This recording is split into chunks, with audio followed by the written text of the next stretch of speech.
এই, তুমি যদি এইচএসসি 26 ব্যাচের অথবা এইচএসসি 27 ব্যাচের একজন শিক্ষার্থী হও, তাহলে আজকের এই ভিডিওটা শুরু থেকে শেষ পর্যন্ত দেখা তোমার জন্য অনেক বেশি ইম্পর্টেন্ট হতে চলেছে। আমি জাস্ট 5 থেকে 7 মিনিট তোমাদের সাথে আজকে কথা বলবো, এবং আজকে তোমরা যারা এইচএসসি পরীক্ষার্থী আসো, তোমাদের A+ পাওয়ার সম্পূর্ণ দায়িত্ব ভাই আমার উপরে ছেড়ে দাও।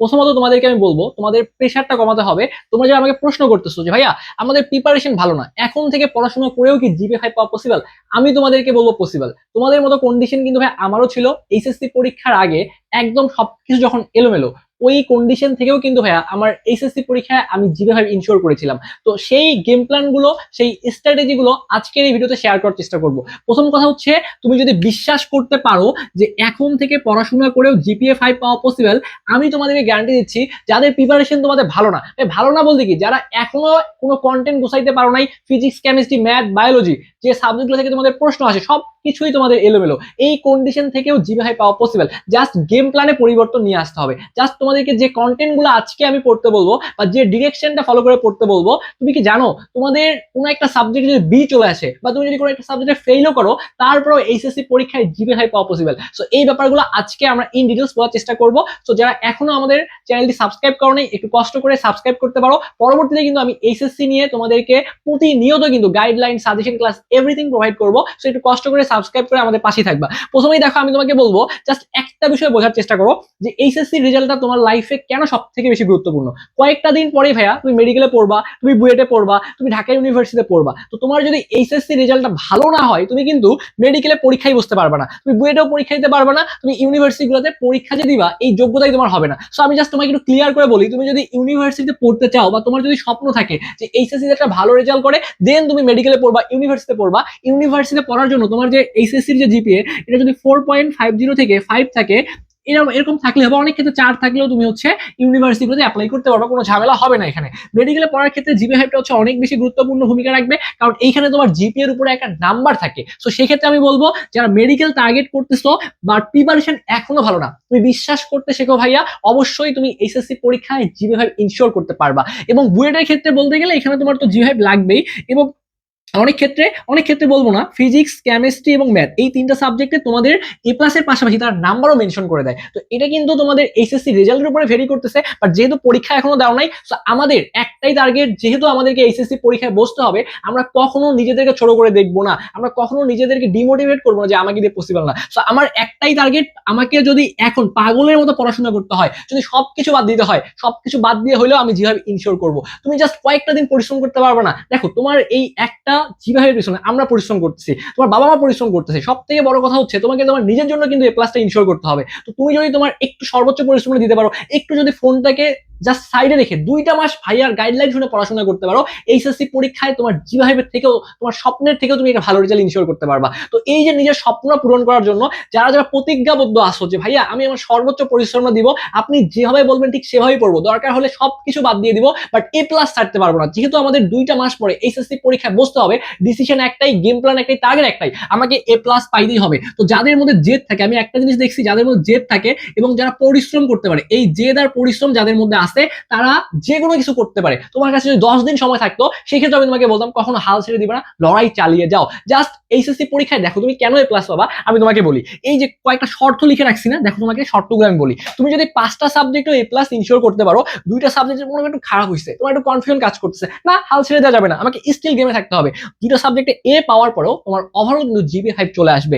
4টা বিষয় তুমি A+ পাইছো, 3টা বিষয় তোমার যদি শুধু A চলে আসে, A মানে কত জানো, তোমার যদি 70-এর উপর নাম্বার থাকে, 70+ নাম্বার থাকে, তাহলে তুমি জিপিএ 5 ইনশিওর করতে পারবা। তুমি কি মনে করতেছো এটা খুবই কঠিন? 100 পরীক্ষা দিয়ে তুমি 70 ইজিলি ইনশিওর করতে পারবা। তোমাকে যতই ভয় দেখাক, যতই বলে প্রশ্ন কঠিন হবে, এ করবে সে করবে, ডাজন্ট ম্যাটার, A+ তো পাবে, জিপিএ তো মানুষ পাবে, তাই না? তো তুমি কেন চিন্তা করছো আমি পাবো না? অবশ্যই তোমাকে দিয়ে পসিবল। এরপর দেখো, 5টা বিষয় A+, একটা বিষয়ে এ, একটা বিষয়ে যদি তুমি A- পাও, তারপরেও কিন্তু জিপিএ পাওয়া পসিবল। 5টা বিষয়ে A+ যদি পাও, একটাতে A, একটাতে B পাইলেও কিন্তু তুমি এইচএসসি পরীক্ষায় A+ ইনশিওর করতে পারবা। এরপরে দেখো, একটা বিষয় A-, আমি কন্ডিশনগুলো দেখাইছি তোমাদের এখানে। 6টা বিষয় A+, একটাতে B পাইলেও তোমার চলে আসবে। 6টা বিষয়ে A+, একটাতে যদি C পাও, তারপরেও তোমার কিন্তু হ্যাঁ A+ চলে আসবে। এবং মজার ব্যাপার হচ্ছে, কেউ যদি অপশনাল সাবজেক্টে ফেল করো, তারপরেও তুমি যদি সবগুলো সাবজেক্টে A+ পাও, ওভারঅল জিপিএ 5 চলে আসবে। বাট আমি তোমাদেরকে রিকোয়েস্ট করবো, অপশনালে ফেল করা দরকার নাই, অপশনালে যদি ভালো মতো পড়তে পারো, অপশনাল তুমি যদি জিভাইব নিয়ে আসতে পারো তাহলে এই দিকে তোমার কিন্তু প্রেশারটা কমে আসবে ভাইয়া, বুঝতে পারছো? সো এখনো তোমাদের হাতে জিভাইব পাওয়ার সম্ভাবনা রয়েছে, জাস্ট আমাদের একটা কাজ করতে হবে, সেটা হচ্ছে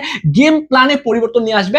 আমাকে সেই কাজটাই করতে হবে, যে কন্টেন্ট গুলো আমি এখন পড়বো ওইগুলা থেকেই যদি পরীক্ষায় প্রশ্ন আসে তাহলে কি আমার এ প্লাস মিস হবে, আমার জিভাইব মিস হবে না? তাহলে আমাদের কি করতে হবে, কন্টেন্ট বুঝতে হবে, স্যারদের মাইন্ড ক্র্যাক করতে পারি আমি ভাইয়া, তাহলে অবশ্যই কিন্তু দেখবা যে আমার পরীক্ষায় প্রশ্ন কমন আসবে এবং আমি সবগুলো ধুপধাপ লিখে আসতে পারতেছি। সো ফার্স্ট অফ অল কি করতে হবে, আমাদেরকে বুঝতে হবে। তো আমাদের বাংলা থেকে প্রশ্ন আসবে, আমাদের ইংলিশ থেকে প্রশ্ন আসবে, আইসিটি থেকে প্রশ্ন আসবে, গ্রুপ সাবজেক্ট 3টা। তুমি যদি সায়েন্সের শিক্ষার্থী হও তাহলে তোমার ফিজিক্স, কেমিস্ট্রি, ম্যাথ, বায়োলজি। তুমি যদি আর্টসের শিক্ষার্থী হও সেক্ষেত্রে তোমাদের যে সাবজেক্টগুলো রয়েছে সেগুলো। এভাবে তোমাদের কিন্তু গ্রুপ সাবজেক্ট 3টা, যদি আমি সায়েন্সের ক্ষেত্রে বলি তাহলে ফিজিক্স, কেমিস্ট্রি, ম্যাথ, বায়োলজি 4টা সাবজেক্ট, এদিকে বাংলা, ইংলিশ, আইসিটি এবং চতুর্থ বিষয়। এখানে তোমার চতুর্থ বিষয় হিসেবে দেখো এখানে তোমার 4টা সাবজেক্ট, 4টা 5টা 7টা। তোমার যদি ম্যাথ অপশনাল হয় তাহলে তোমার এখানে ম্যাথ যদি মেইন হয় তাহলে এখানে তোমার বায়োলজি হচ্ছে অপশনাল, আর যদি বায়োলজি তোমার এখানে তোমার গ্রুপ সাবজেক্টের মধ্যে পড়ে তাহলে তোমার ম্যাথ অপশনাল। তো এভাবে কিন্তু তোমাদের 7টা সাবজেক্ট থেকে এইচএসসি পরীক্ষা প্রশ্ন আসবে। তো আমাকে এখন দেখতে হবে যে সময় কতটুকু আমার হাতে রয়েছে।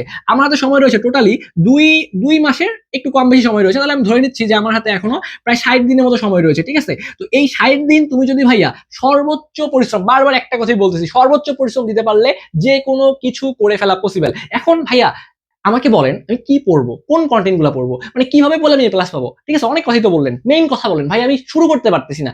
ওকে, নাম্বার 1 কথা হচ্ছে আমাকে পড়াশোনা শুরু করতে হবে এবং আমাকে অপ্রয়োজনীয় সবকিছু স্কিপ করতে হবে। তার মানে আমি এখন যা পড়বো আমাকে এক্সাম মুডে ঢুকে যাইতে হবে। তুমি চিন্তা করো, আমি যদি তোমাকে আজকে এই কন্ডিশনে বলি আগামী 2 দিন পরে তোমার পরীক্ষা, তাহলে তখন তোমার পড়াশোনার স্ট্র্যাটেজি কি হইতো? তখন তুমি বলতো ভাইয়া আমাকে সেই এমসিকিউ গুলো পড়ান, আমাকে সেই সিকিউ গুলো পড়ান, বা আমাকে সেই বেসিকটুকু দেন, যেই বেসিকটুকু দিয়ে আমি 2 দিনে পড়াশোনা করে আমার এইচএসসি পরীক্ষায় বসতে পারবো, পরীক্ষা লিখে আসতে পারবো। তো ওই টার্গেটটা এখন থেকে নিয়ে আসো। তুমি পরীক্ষার আগের কথা চিন্তা না করে এখন থেকে চিন্তা করো এই 60 দিনে তোমার কোন কোন সাবজেক্টে গ্যাপ রয়েছে।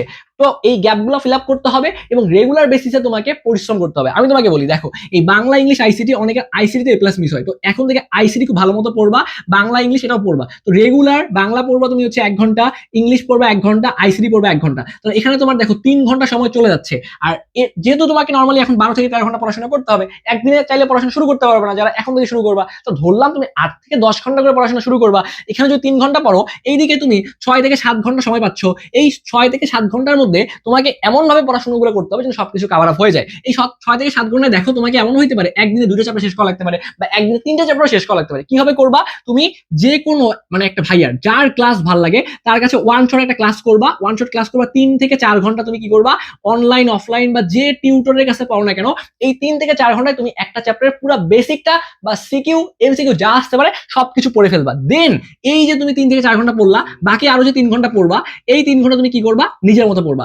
3 ঘন্টা ক্লাস করলা, 3 থেকে 4 ঘন্টা পড়াশোনা করলা, আর বাকি 3 ঘন্টা কি করবা, বাংলা, ইংলিশ, আইসিটি পড়বা। এইভাবে যদি আগামী 60টা দিন পড়তে পারো এ প্লাস ব্যাপার না। সো ভাইয়া ওয়ান শট ক্লাস কোথায় করবো, বা আমার তো এখন ফিজিক্স, কেমিস্ট্রি, ম্যাথ, বায়োলজি সবকিছু আমি অন্ধকার দেখতেছি, আমি কভার করতে পারতেছি না। তো তুমি চাইলে কিন্তু ভাইয়া আমাদের one shot final suggestion class করতে পারো এই ব্যাচে। ভাইয়া বিশ্বাস করো, আমরা তোমাকে যা পড়াবো তুমি যদি এইগুলা পড়তে পারো এখান থেকে তোমার প্রশ্ন কেমন চলে আসবে। দেখো আমি তোমাকে বলি, সায়েন্সের যে সাবজেক্টগুলো এর মধ্যে কেমিস্ট্রির প্রশ্ন কিন্তু বলে দেওয়া যায়, কেমিস্ট্রির প্রশ্ন ভাইয়া বলে দেওয়া যায় যে কোথায় থেকে প্রশ্ন আসবে। যারা অর্গানিক পাও না সমস্যা নাই, ফার্স্ট পার্ট থেকে গুণগত রসায়ন, মৌলের পর্যায়বৃত্ত, রাসায়নিক পরিবর্তন, এই 3টা চ্যাপ্টার যদি একটু জাস্ট বেসিক গুলা বুঝে প্রত্যেকটা চ্যাপ্টার থেকে 10 থেকে 15টা করে সিকিউ তোমাকে সমাধান করে দেওয়া হয় এবং দেখবা যে ওই টাইপের সিকিউ গুলো তোমাকে পরীক্ষা আসতেছে। তো এই সিওর শট প্রোগ্রামে যাদের ভাই প্রিপারেশন একদমই খারাপ তাদের জন্য এই ক্লাসগুলো। যারা সারা বছর পড়াশোনা করছো, প্রিপারেশন ভালো, রিকোয়েস্ট করো বাসায় পড়ার টেবিলে পড়াশোনা করো। বাট যারা ওই যে পড়া এখনো গুছাই ফেলতে পারো তাদের ক্লাসও করতে হবে, ওইগুলো রিভিশনও দিতে হবে, সাথে বাংলা, ইংলিশ, আইসিটিও আমাকে পড়তে হবে। তাহলে কি করবা, তুমি প্রথমত শিওর শট ক্লাস দেখে প্রত্যেকটা জিনিস কভার করে ফেলবা, দেন তুমি নিজের মতো পড়বা, তাহলেই হবে। এবং আমরা যে কাজটা করবো এখানে তোমাদের ভাইয়া বেসিক নাই, বুঝতে পারবো, ডেফিনেটলি পারবা। কেমিস্ট্রি আমরা যে কাজটা করবো প্রথমত তোমাকে বেসিক পড়াবো, দেন ওইখান থেকে তোমার যে সিকিউ প্রবলেম আসবে প্রত্যেকটা চ্যাপ্টার থেকে 8 থেকে 10টা করে, যেইগুলো থেকে টাইপ হুবাহু কমন পাবা, প্রশ্নের হয়তো সংখ্যাগুলো চেঞ্জ করবে কিন্তু ওই টাইপের প্রশ্নগুলো তোমার হুবাহু চলে আসবে। এইভাবে সিকিউ এমসিকিউ তুমি ওই একটা ক্লাসে তোমার কভার আপ হয়ে যাবে। আমরা এমন করে পড়াবো সিকিউ তো তোমাকে করাই দিব এবং ওই ক্লাসের বেসিক থাকবে যেগুলো করে তুমি এমসিকিউ পারবা। তো এইভাবে কেমিস্ট্রি পড়াবো, তোমাকে ম্যাথ পড়ানো হবে, তোমাকে বায়োলজি পড়ানো হবে এবং তোমাকে এখানে ফিজিক্স পড়ানো হবে। তো এই 4টা সাবজেক্টের প্রেশার যদি আমি তোমাকে কমাই দেই, বাংলা, ইংলিশ, আইসিটি কি নিজে পড়তে পারবা না, বা এইগুলো একটু কভার করে ফেলতে পারবা না, তাহলে কি প্লাস কঠিন হয়ে যাচ্ছে। আমরা কেমিস্ট্রি কি করবো, যেগুলো ইম্পর্টেন্ট সিকিউ বা যেগুলো আসতে পারে সেগুলোই পড়াবো। ফিজিক্সের ক্ষেত্রে দেখো আমি যদি এই মোমেন্টে তোমার এইচএসসি এইচএসসি 26 এর যেহেতু ফুল সিলেবাস থেকে প্রশ্ন আসবে, সব যদি তোমাকে একদম মানে উড়াধুরা পড়া যায় তুমি কিছু বুঝতে পারবে না। এই জন্য কি করতে হবে, কেমিস্ট্রি তোমাকে ফুল সিলেবাসই পড়াবো, টেনশন নেওয়ার কোনো কারণ নাই। ফিজিক্সের ক্ষেত্রে ফার্স্ট পার্ট থেকে আমরা তোমাকে এমন 5 থেকে 6টা চ্যাপ্টার খুব ভালো মতো পড়াবো, যেগুলো পড়লে যেহেতু তোমার 8টা সৃজনশীল প্রশ্ন পরীক্ষা আসবে, এই 8টার মধ্যে যেন তুমি 4 থেকে 5টা ইজিলি কারেক্ট করতে পারো, এই ব্যাপারটা আমরা তোমাকে ইনশিওর করাবো। তো আমরা বলবো না শুধু আমাদের ক্লাস করবা তোমরা, তোমার যে কারো ক্লাস, যার ক্লাস ভালো লাগে, বাট আমাদের ক্লাসগুলো করলে তোমার যদি বেসিক শূন্য থাকে তুমি ক্লাস বুঝতে পারবা। এইভাবেই তোমাকে ক্লাসগুলো করিয়ে দেওয়া হবে। তো আমাদের এই কোর্স ফি কত তোমরা প্রশ্ন করতেছো, তো আমাদের কোর্স ফি কিন্তু সব মিলিয়ে 3500 টাকা। এখন তোমাদের সকলের কথা চিন্তা করে আমাদের আগামীকাল রাত 12টা পর্যন্ত একটা ডিসকাউন্ট অফার থাকবে। এই 3500 টাকার কোর্স এখন তোমরা মাত্র 2000 টাকায় ভর্তি হতে পারবা, এবং এই 2000 টাকার কোর্সে এখন তোমরা যা ভর্তি হবা এইচএসসির একটা পূর্ণাঙ্গ প্রিপারেশন হয়ে যাবে। এবং এই যে আমাদের মেডিকেলের যে কোর্স থাকবে, তোমরা যারা মেডিকেল প্রিপারেশন নিবা, মেডিকেলের কোর্স সম্পূর্ণ ফ্রিতেই পেয়ে যাবা। এইচএসসির পরে যখন মেডিকেল প্রিপারেশন নিবা, সম্পূর্ণ এই কোর্স একদম ফ্রি। যারা ইউনিভার্সিটি কোর্স করবা, এই কোর্স একদম ফ্রি। তার মানে এখন যারা তোমরা আমাদের শিওরশট প্রোগ্রামে যুক্ত হচ্ছ, এই এডমিশনের ফুল সাপোর্ট তোমাদেরকে ফ্রিতেই দিব। এই কোর্সগুলোর মূল্য আমাদের 4000-5000 টাকা করে থাকে। তো যেই ব্যাপারটা তোমাদেরকে সম্পূর্ণ ফ্রিতে দেওয়া হচ্ছে, এটা আমাদের সকল টিচারদের সাথে কথা বলে একটা ইন্টারেস্টিং ফিচার তোমাদের জন্য রাখছি। আর যাদের চিন্তা হচ্ছে ভাই এটা তো পরে, ওকে ফাইন, এটা পরে, আমার তো মেইন জায়গা হচ্ছে এইচএসসি তে প্লাস ইনশিওর করা। সো এই 4টা সাবজেক্ট আমরা তোমাকে পড়াবো মাত্র 2000 টাকায়। যারা ভর্তি হয়ে যাচ্ছ, আমাদের যে নাম্বার দেওয়া রয়েছে 01540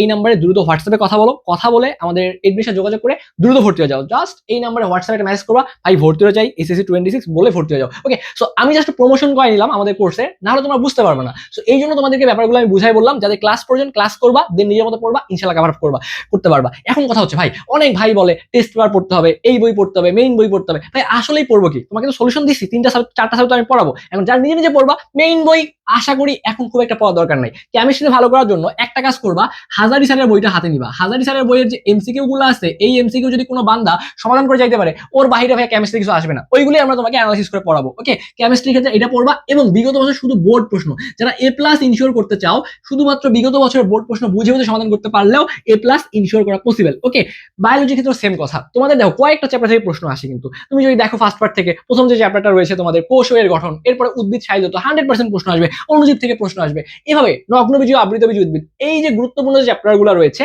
এইগুলো তোমাকে আগে বেছে বেছে পড়তে হবে। তুমি যদি এক গাদা সবগুলো পড়তে যাও শেষ করতে পারবে না। তো আমাদের এই শিওরশট প্রোগ্রামে শুধুমাত্র আমরা গুণগত রসায়ন চ্যাপ্টারটা শেষ করছি, তো বাকি চ্যাপ্টারগুলো আমরা পর্যায়ক্রমিক ভাবে তোমাদেরকে দিব। সো ক্লাসে বা কোর্সে যুক্ত হয়ে তুমি সেই ক্লাসগুলো করতে পারো, চাপ নেওয়ার কোনো সুযোগ নাই। এখন আমাদের মেইন টার্গেট হচ্ছে শুধুমাত্র যতটুকু বেসিক লাগে সেই বেসিকটা পড়বা, সাথে হচ্ছে তোমার পর্যাপ্ত এমসিকিউ প্র্যাকটিস করবা এবং সিকিউ প্র্যাকটিস করবা, এতটুকু করলেই হবে। তো যারা টার্গেট যাদের এ প্লাস, আমি বলবো শুধু বোর্ড প্রশ্ন সমাধান করো। এটার জন্য কি করবা, জাস্ট গ এবং ঘ গুলো সমাধান করবা, এবং একটা টেস্ট পেপার হাতে নিবা। টেস্ট পেপার হাতে নিয়ে ওইখানে ক এবং খ যেগুলো আছে ঢালাও মুখস্থ ফেলবে, কোনো দেখা দেখি সময় নেই। একটা গাইডের শেষে দেখবা ক এবং খ সাজেশন দেওয়া থাকে, ওইগুলো উড়া পড়বা। আর গ ঘয়ের জন্য কোনটা ভাই ক্লাস যদি বেসিক সমস্যা থাকে, তাহলে ক্লাস সুন্দর মতো করলে গ ঘ তুমি কভার করে ফেলতে পারবা। আর যারা হচ্ছে স্টেপ 2 যাদের জন্য বলছি, সবার জন্য নয়, যারা ধরো বোর্ড প্রশ্ন শেষ করে ফেলছো, একটু অ্যাডভান্স প্রবলেম দেখতে চাও, তারা বিভিন্ন কলেজের প্রশ্নগুলো চাইলে দেখতে পারো। তো মেইন কাজ হচ্ছে বোর্ড প্রশ্ন সমাধান করা, আর তুমি যদি একটু স্পেশাল প্রিপারেশন নিতে চাও, সেক্ষেত্রে তুমি কলেজের প্রশ্ন দেখতে পারো। আদারওয়াইজ আমি তোমাকে বলবো জাস্ট শুধুমাত্র শিওরশট ক্লাস, বোর্ডের বিগত বছরের প্রশ্ন এতটুকু যদি করতে পারো, এবং তোমার মধ্যে যদি ওই প্রত্যেকটা দিন 8 থেকে 10 ঘন্টা পড়ার মন মানসিকতা থাকে, তুমি এইচএসসি পরীক্ষাটা ভালো রেজাল্ট করতে পারবা। তো আমি তোমাদেরকে ধারাবাহিকভাবে ফিজিক্স, কেমিস্ট্রি, ম্যাথ, বায়োলজি প্রত্যেকটা কন্টেন্টের তোমাদেরকে সাপোর্ট দিয়ে যাবো, এবং প্রত্যেকটা তোমাদের বিষয়ে কিভাবে পড়বা সেগুলো তোমাদের গাইডলাইন দিব। ওকে, তো আজকে এই ছোট্ট একটা ভিডিওতে জাস্ট এটা তোমাদেরকে বলার চেষ্টা করলাম, এখন থেকে পড়লেও এ প্লাস পাওয়া সম্ভব। অবশ্যই তোমাকে এখন থেকে শুরুর দিকে 8 ঘন্টা করে পড়বা, এরপর এটা 10 ঘন্টা হবে, 12 ঘন্টা হবে, এরপর অনেকে 14 ঘন্টা পর্যন্ত কিন্তু শেষের দিকে পড়াশোনা করে। তো একটু ভালো মতো পড়াশোনা করো, কন্টেন্ট গুলো গোছায় নাও, আশা করি তোমার এই জার্নিটা অনেক বেশি স্মুথ হবে। তো তোমাদের সকলের জন্য অনেক অনেক দোয়া এবং শুভকামনা রেখে আজকের এই ছোট্ট একটা ভিডিও আমি এখানেই শেষ করছি। ধন্যবাদ সবাইকে।